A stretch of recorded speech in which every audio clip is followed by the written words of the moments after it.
नमस्कार दोस्तों, आज की इस वीडियो में हम बात करेंगे electric field intensity due to electric dipole at any point in space. यानी कि अब हम वैद्युत विद्युत के कारण वैद्युत क्षेत्र की तीव्रता का सूत्र डिराइव करेंगे जब बिंदु हमारा अक्ष या निरक्ष के अतिरिक्त कहीं और बिंदु पर स्थित होगा। तो बात करेंगे, आइए स्टार्ट करते हैं। मान लीजिए ये आपका इलेक्ट्रिक डायपोल है, यहाँ पे -q चार्ज है और यहाँ पे आपका +q चार्ज है। इस डायपोल का सेंटर आपका O है। सेंटर से यहाँ पे स्मॉल r डिस्टेंस पे मान लीजिए कि एक पॉइंट है P, ये पॉइंट P है।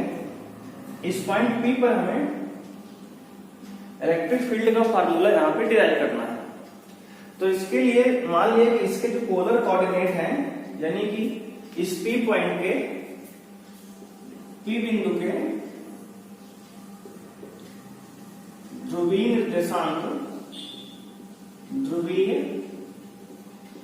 निर्देशांक यानी कि पोलर कोऑर्डिनेट r, थीटा, यानी कि r इसको कहेंगे पोलर कोऑर्डिनेट,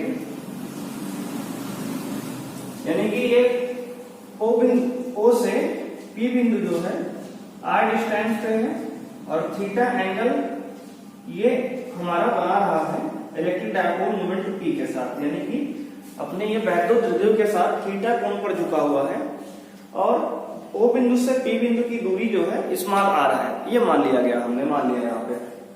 यानी कि इसके P बिंदु कोऑर्डिनेट हो गए r, थीटा ये। तो अब हमें इस इलेक्ट्रिक डायपोल यानी वैद्युत द्विध्रुव के कारण वैद्युत क्षेत्र की तीव्रता बिंदु P पे निकालनी है। तो उसके लिए हम क्या करेंगे, इस द्विध्रुव को दो वेक्टर में वियोजित करेंगे, यानी कि वेक्टर कंपोनेंट में डिवाइड करेंगे। कैसे डिवाइड करेंगे ये समझते हैं। अगर ये इलेक्ट्रिक डायपोल हमारा P है और इसके साथ ये थीटा एंगल बना रहा है, तो इसको दो कंपोनेंट में हम डिवाइड कर लेंगे। थीटा की तरफ वाला हम जानते हैं कि इस तरह हमने कहीं पढ़ा था 11th में, या फिर हमने निरक्षीय वाले में पढ़ा था कि अगर मान लीजिए आपके पास ये कोई वेक्टर P है या फिर A है, ये कोई वेक्टर, और ये थीटा एंगल बना रहा है इस लाइन के साथ, तो इसका जो होगा थीटा वाली साइड की तरफ जो वेक्टर कंपोनेंट टूटेगा उसे कहेंगे A cos थीटा, और थीटा के जो परपेंडिकुलर वेक्टर कंपोनेंट यहाँ टूटता है बनेगा उसे कहेंगे A sin थीटा। तो इस तरह से हमने वेक्टर का वियोजन सीखा है कि अगर कोई वेक्टर A है तो अगर उसको हमें वेक्टर में वियोजन करना है तो थीटा की तरफ वाले साइड को A cos थीटा में तोड़ेंगे और थीटा के परपेंडिकुलर वाली साइड को A sin थीटा में तोड़ते हैं। तो वैसे ही हमने, अगर ये साइड हमारी P वेक्टर है, अगर इस वेक्टर वैद्युत द्विध्रुव P को हमें दो वेक्टर में वियोजित करना है यानी बांटना है, तो वेक्टर के थीटा की साइड वाला क्या होगा, जिसे कहेंगे P cos थीटा। तो ये हो जाएगा आपका P cos थीटा वेक्टर के थीटा की तरफ वाला, और थीटा के अपोजिट परपेंडिकुलर इधर होगा, तो इस तरफ जो वेक्टर होगा उसे हम कहेंगे, इस तरफ वाले को, ये हमारा परपेंडिकुलर होगा तो उसे कहा जाएगा P sin थीटा। ये परपेंडिकुलर आपका होगा, ये हो गया P sin थीटा। तो अब हमें हमारे दो नए वेक्टर बन गए। तो अब हमें जो वैद्युत क्षेत्र की तीव्रता का सूत्र निकालना है वो इन दोनों नए कंपोनेंट के लिए निकालना है। यानी कि अब वैद्युत द्विध्रुव हमारा दो द्विध्रुव में नए में टूट गया, यानी कि जो P वैद्युत द्विध्रुव था जिसपे -q+q आवेश था, वो वाला वैद्युत द्विध्रुव हमारा दो नए द्विध्रुव P cos थीटा और P sin थीटा में टूट गया है।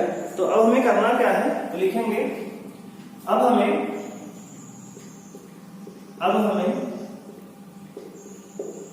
P बिंदु पर, अब हालांकि यहाँ भी P है तो यहाँ भी P है, तो ऐसा करते हैं इसको दूसरा एक नाम देते हैं, मान लो A नाम दे दिया हमने, लिखेंगे अब हमें बिंदु ए पर वैद्युत क्षेत्र की तीव्रता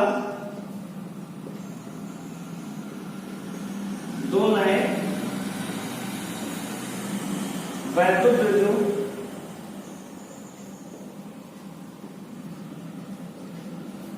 P cos थीटा व P sin थीटा के लिए निकालनी है।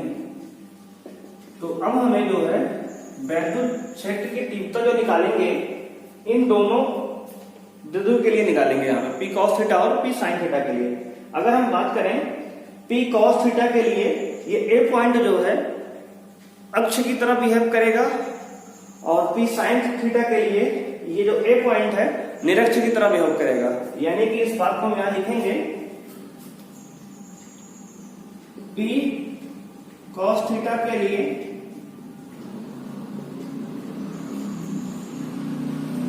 A बिंदु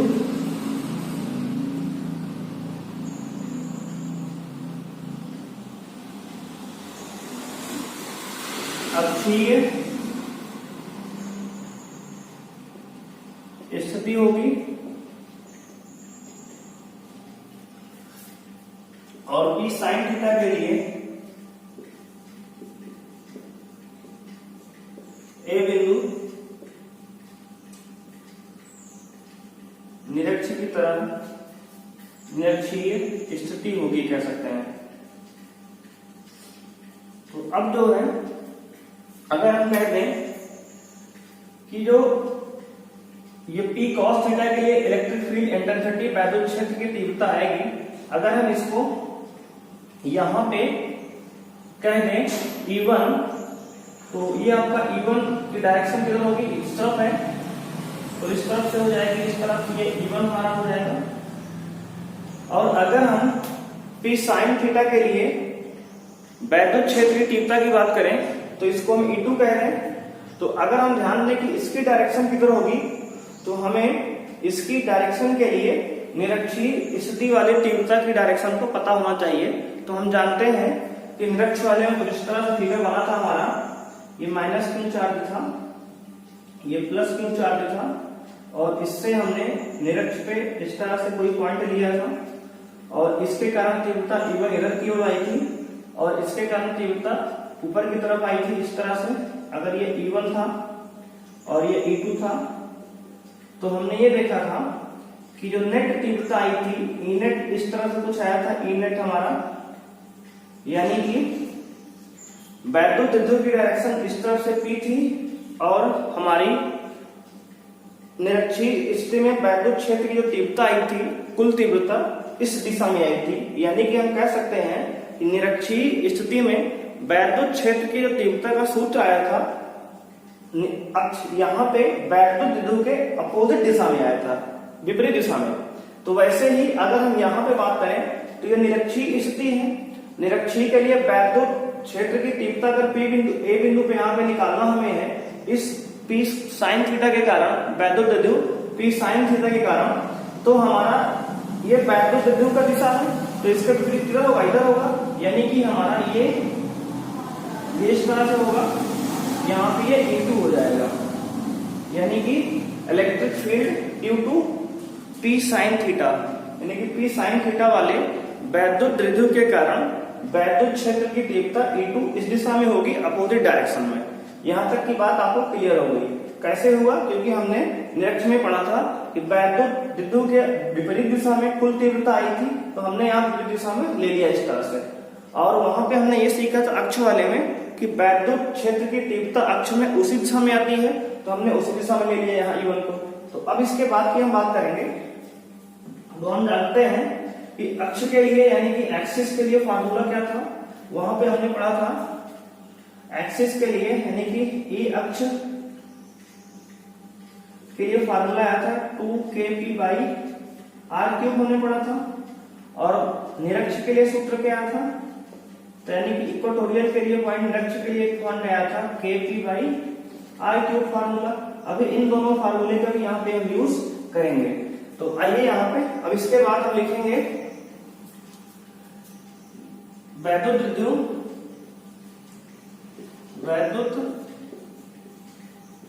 द्विध्रुव P cos थीटा के कारण वैद्युत क्षेत्र लेट्स सपोज इसको मान लिया हमने E1 इक्वल टू क्या हो जाएगा, फार्मूला है 2k P और P की जगह क्या यहाँ पे है तो cos थीटा है, P cos थीटा लिखेंगे P cos थीटा। देखो यहाँ पे पिछले केस में वैद्युत द्विध्रुव P था तो हमने 2kP आया था फार्मूला, लेकिन यहाँ पे वैद्युत द्विध्रुव है P cos थीटा तो हमने लिख लिया यहाँ पे 2kP cos theta upon distance क्या है तो सेंटर से डिस्टेंस r हमने माना है, तो डिस्टेंस यहाँ की हो जाएगी r का क्यूब। अब बात करेंगे कि वैद्युत द्विध्रुव P sin थीटा के कारण वैद्युत क्षेत्र की तीव्रता, तो उसको हम यहाँ लिख रहे हैं, कहाँ लिख रहे हैं ऐसा करते हैं ऊपर को इसको हम थोड़ा सा साफ करेंगे। इतनी बार आप वीडियो को पॉज करें नोट करेंगे, इसको हम यहाँ पे थोड़ा सा साफ कर लेते हैं।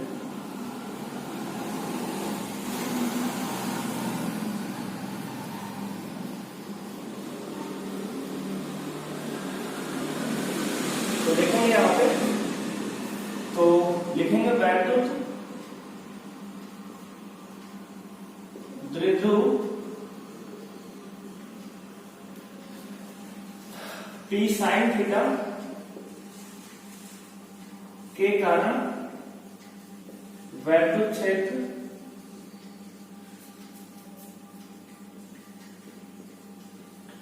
तो फार्मूला क्या है निरक्ष के लिए KP बाई आर क्यूब, तो हमारा यहाँ वैद्युत द्विध्रुव P sin थीटा है तो हो जाएगा E2 बराबर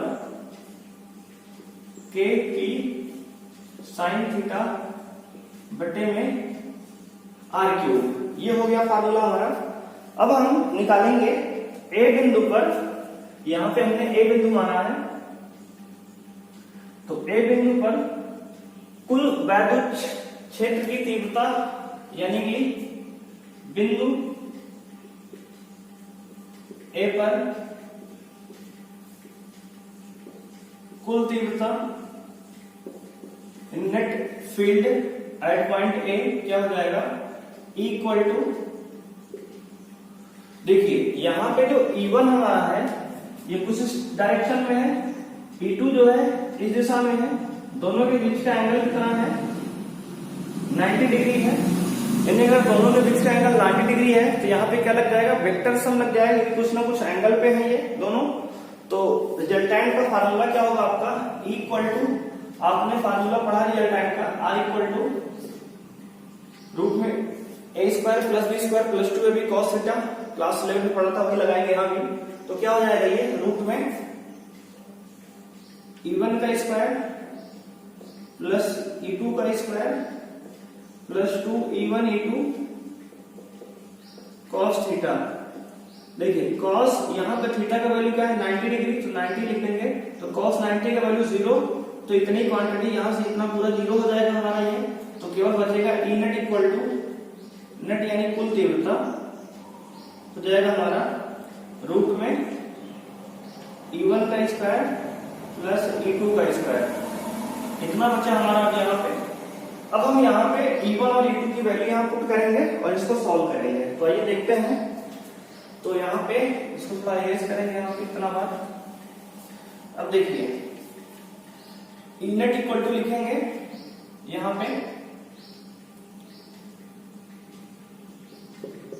रूट में, देखिए यहाँ पे E1 की वैल्यू कितनी है तो 2kP cos थीटा बटे आर क्यूब लिखेंगे, 2kP cos थीटा बटे में आर क्यूब, इस पूरे का स्क्वायर हो जाएगा क्योंकि यहाँ E1 का स्क्वायर है, प्लस में E2 की वैल्यू है kP sin थीटा बटे आर क्यूब, तो लिखेंगे kP sin थीटा बटे आर क्यूब, इसका पूरे का स्क्वायर हो जाएगा। तो अब यहाँ पे हम लिख सकते हैं E net equal to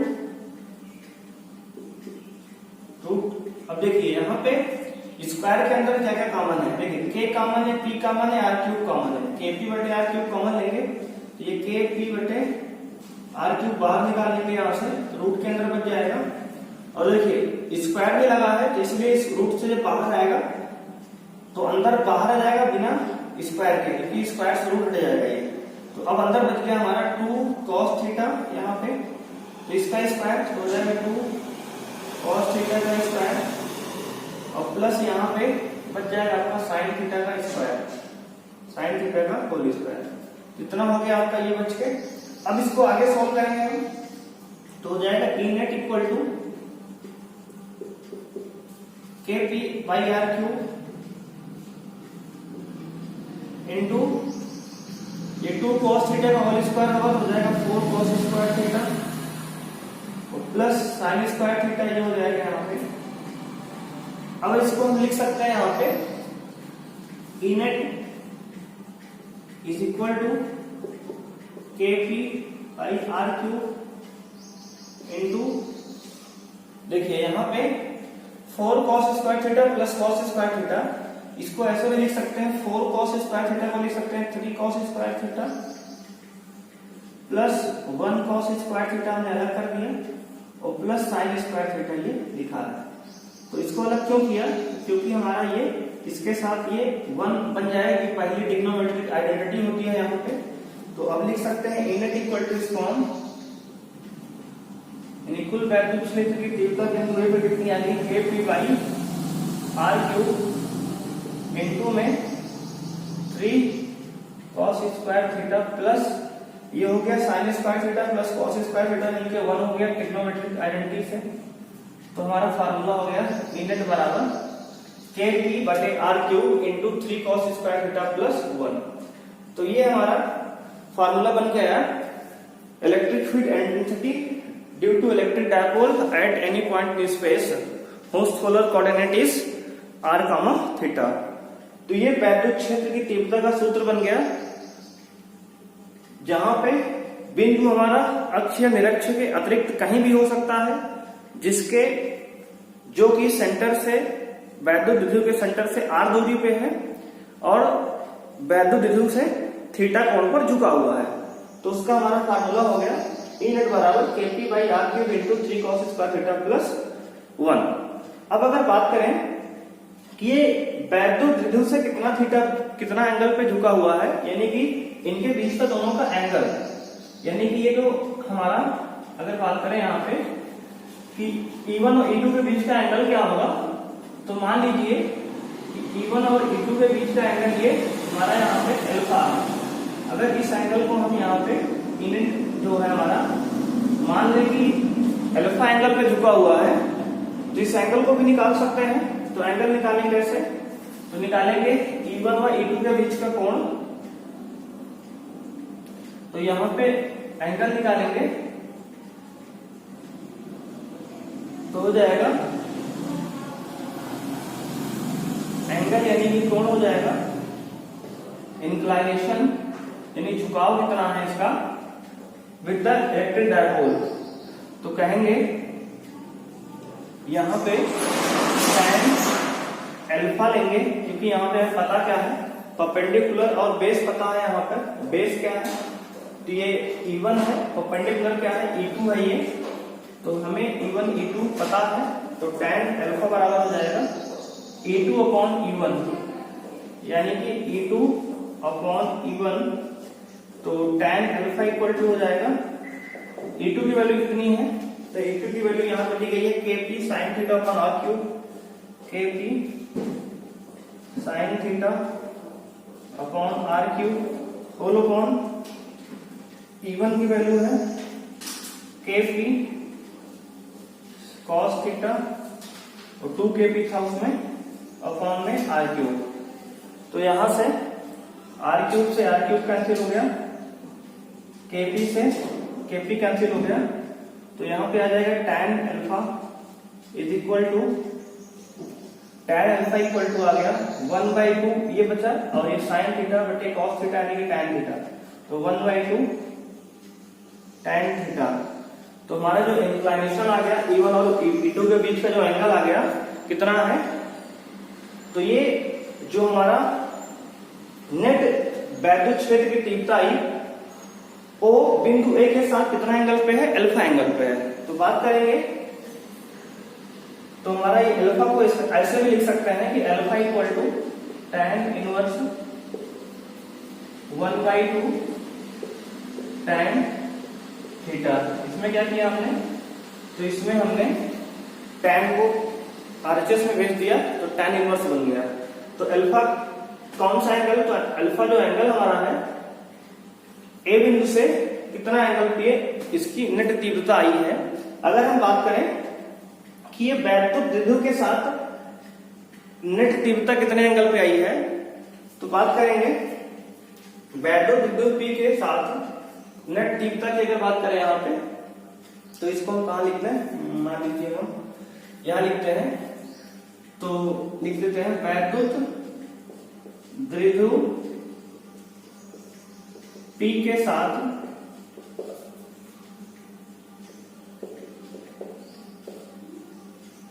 E net यानी कुल तीव्रता का झुकाव, कितना झुकाव है, कितना एंगल इंक्लाइन कर रहा है। तो बात करेंगे कि वैद्युत द्विध्रुव जो P है ये ई नेट के साथ कितने एंगल पे झुका हुआ है। तो बात करेंगे ये थीटा एंगल यहां से ए बिंदु के लिए और उसके बाद अल्फा एंगल ए से ई नेट के लिए, तो कुल एंगल हो जाएगा हमारा थीटा प्लस अल्फा यहां से, यानी कुल झुकाव हो जाएगा थीटा प्लस अल्फा। तो हमने यहां पढ़ा कि वैद्युत क्षेत्र की तीव्रता अक्ष या निरक्ष के अतिरिक्त किसी बिंदु पे अगर निकालेंगे तो ई नेट बराबर KP बटे R cube into 3 cos square theta plus 1 आएगा। और अगर हम निकालें बिंदु ए के साथ ये नेट तीव्रता कितनी एंगल पे झुका हुआ है, तो बात करें अल्फा एंगल पे, और उस अल्फा की वैल्यू है tan inverse into 1/2 tan theta. और अगर बात करें इस वैद्युत द्विध्रुव P के साथ कितना एंगल है, तो ये थीटा एंगल और ये प्लस अल्फा एंगल, तो ये इतना एंगल हो जाएगा। तो इसी के साथ ये लेक्चर यहाँ पर समाप्त करते हैं, मिलते हैं नेक्स्ट लेक्चर में, लेक्चर नंबर 8 के साथ। तो थैंक यू, बाय बाय।